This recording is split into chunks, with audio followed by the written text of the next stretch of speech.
O cientista de dados é uma das profissões que mais tem se destacado no mercado.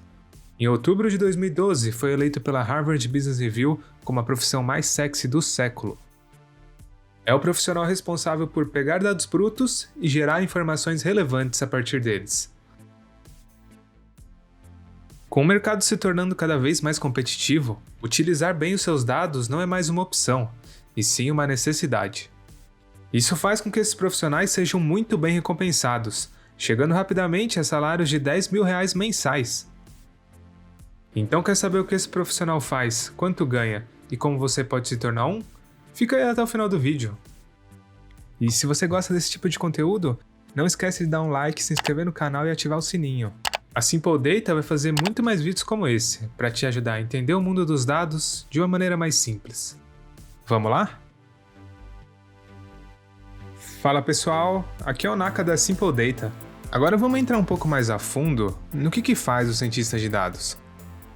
Como eu te falei antes, o cientista de dados é o profissional que cria valor a partir dos dados.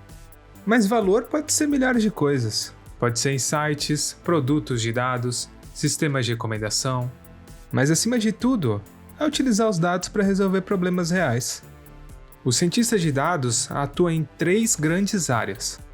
A primeira grande área é o conhecimento do negócio. Antes de meter a mão na massa, começar a programar, começar a mexer com os dados, é muito importante você entender qual negócio que você está inserido, quais que são os problemas desse negócio e como que você pode utilizar os dados para resolver eles. Seu código pode estar fantástico, seu modelo pode ser super moderno, mas se você não estiver resolvendo um problema e ajudando a empresa a ter lucro, infelizmente, você está no caminho errado. Essa armadilha é muito comum, e é o conhecimento do negócio que vai te direcionar para atacar as atividades certas. A segunda área é a área da programação. Pense nela como o meio que o cientista tem para interagir com os dados, seja construindo queries de SQL, desenvolvendo scripts em Python, construindo dashboards para conseguir entender melhor os dados e até mesmo criando modelos de machine learning. Entendendo bem de SQL, entendendo bem Python e as suas grandes bibliotecas de ciência de dados, você vai ter o ferramental necessário para fazer praticamente tudo com os dados. Mas para você realmente saber o que você está fazendo, você ainda vai ter que entender mais uma área. A matemática e estatística é o que realmente torna a ciência de dados uma ciência. É essa área capaz de transformar dados em conhecimento. Com ela, você vai ter uma série de ferramentas que vão te ajudar a analisar e entender os dados. Utilizar os dados para entender o passado e presente já tem muito valor. Mas o cientista de dados é capaz de fazer ainda mais e utilizar técnicas de machine learning para poder prever o que vai acontecer. Para isso, é muito importante que ele conheça os diferentes tipos e técnicas de machine learning que existem. Treinar um modelo de machine learning pode exigir uma grande quantidade de dados, recursos computacionais e até mesmo tempo. É importante escolher uma técnica adequada ao seu contexto e que resolva o seu problema de forma eficiente. E para realmente ser um cientista eficiente, você vai precisar utilizar os conhecimentos das 3 grandes áreas. O conhecimento do negócio vai te mostrar quais problemas você deve resolver. A programação vai ser seu meio para interagir com os dados, desde sua extração, manipulação e produtização.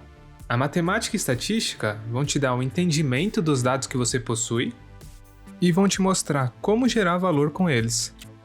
E é na intersecção dessas 3 áreas que se encontra a ciência de dados. Como você deve imaginar, essas 3 áreas são gigantescas e ninguém sabe tudo sobre elas. No entanto, um bom cientista de dados sabe os fundamentos de cada uma. Isso permite que ele consiga navegar entre elas e aprofundar o seu conhecimento quando for necessário. Agora vamos falar de dinheiro. Quanto que ganha um cientista de dados? Para responder essa pergunta, fomos até a Glassdoor e analisamos salários de mais de 500 empresas brasileiras. As informações que mostraremos aqui foram levantadas em janeiro de 2021. A média salarial do cientista de dados no Brasil é de aproximadamente R$ 7.300 mensais. Porém, existe um desvio padrão muito grande nesses valores. Em um dos extremos, temos salários de estagiários começando na área, normalmente indo de R$ 1.000 a R$ 2.500, Essa faixa contém 10% dos salários registrados.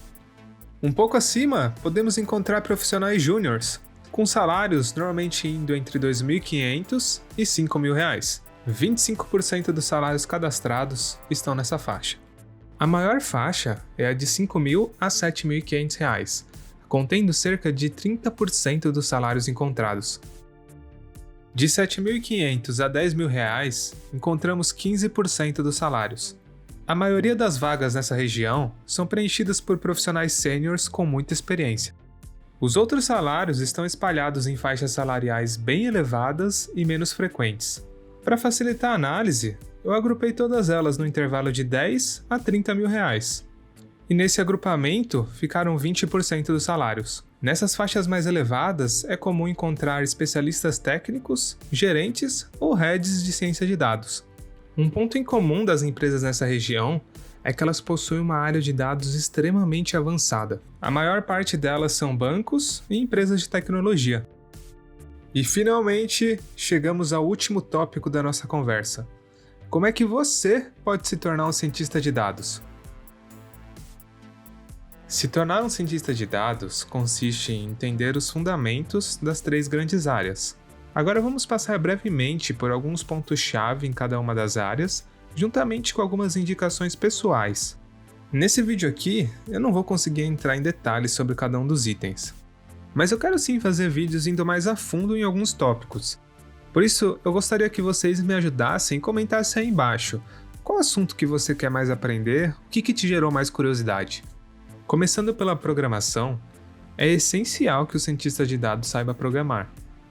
Existem muitas linguagens de programação que podem ser utilizadas para a ciência de dados, como Scala, Julia, R, Python.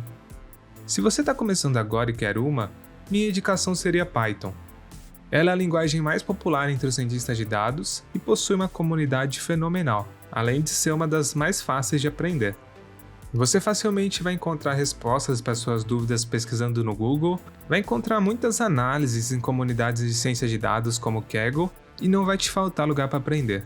Depois de entender a base de uma dessas linguagens de programação, existem alguns pontos que fazem parte do dia a dia dos cientistas de dados e que você vai ter que dominar.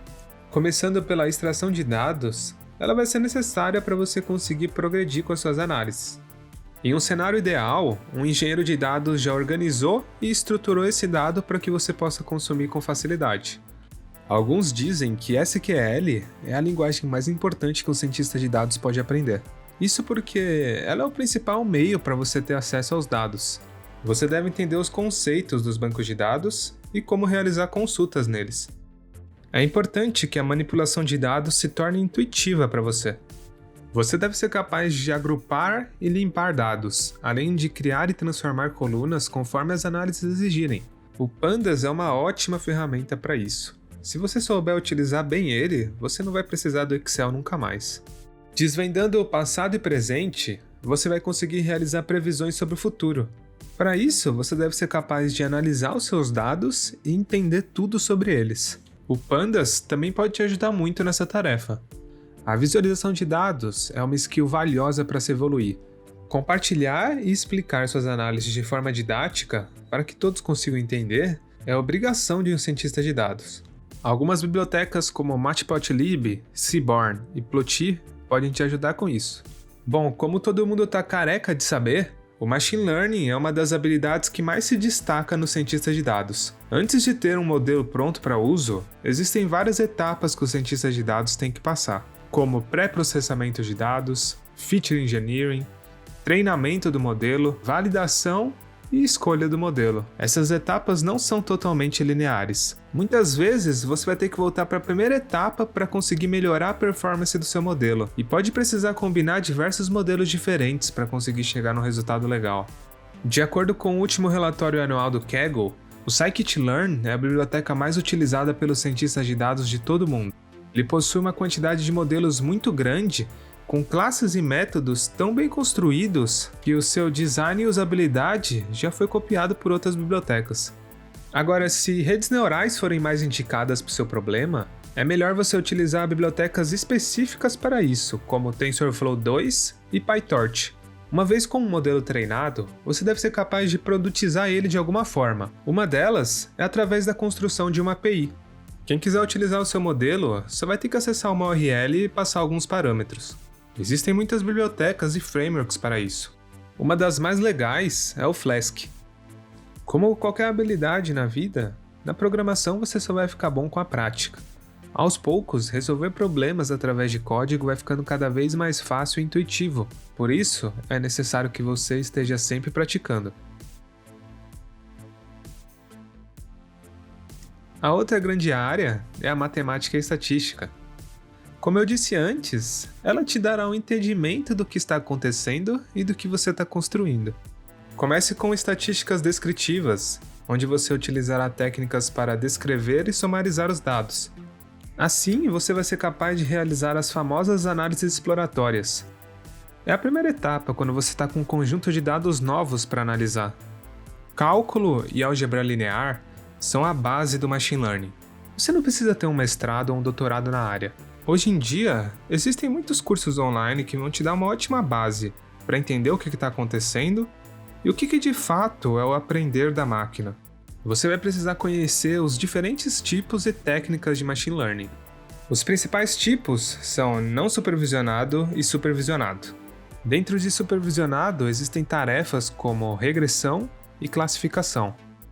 Em não supervisionado, existem tarefas como clusterização e redução de dimensionalidade. É importante conhecer o funcionamento de cada tipo e as diferentes técnicas que existem dentro deles, assim como quando que é melhor utilizar cada técnica. Por exemplo, vamos supor que você está lidando com uma grande quantidade de dados não estruturados, como um conjunto de milhões de imagens. Essas milhões de imagens pertencem a diferentes grupos. E você tem que criar um modelo capaz de receber a imagem e dizer qual grupo que ela pertence. Como a gente está falando de Big Data e imagens, esse é um cenário muito bom para trabalhar com redes neurais. Já no cenário que os seus dados estiverem estruturados e numa quantidade muito menor, a inteligência do seu modelo vai depender muito da sua capacidade de manipular os dados e alimentar ele com inputs valiosos. Essa etapa muito importante é chamada de Feature Engineering. Um curso divisor de águas no meu aprendizado foi um curso do Andrew Ng. Ele é uma das principais influências no mundo do Machine Learning e do Deep Learning e vai te dar uma base ótima para conseguir entrar na área. O link do curso está aqui na descrição do vídeo. Mesmo sabendo tudo isso, para ser eficiente você ainda vai precisar entender o negócio que você está inserido. O cientista de dados não fica o tempo todo trancado no laboratório programando. Ele precisa sair para o mundo real, respirar o negócio e entender os problemas da empresa. Bons cientistas de dados estão sempre próximos das pessoas com grande conhecimento no negócio e estão sempre fazendo muitas perguntas. Entendendo os fundamentos de cada área, você será um bom cientista de dados. Não se contente enquanto você não estiver bem aqui no meio. Ficou com alguma dúvida? Tem algum assunto que você quer saber mais detalhes? Coloca aí nos comentários que vai ser um prazer te responder. Espero que esse vídeo tenha te ajudado, e se você gosta desse tipo de conteúdo, saiba que esse é só o começo. Eu ainda vou fazer muito mais vídeos como esse, e vai ficar tudo muito mais claro. Então, para garantir que você vai receber os próximos vídeos, não esquece de se inscrever no canal e ativar o sininho. Te desejo uma boa sorte no seu aprendizado, e até a próxima!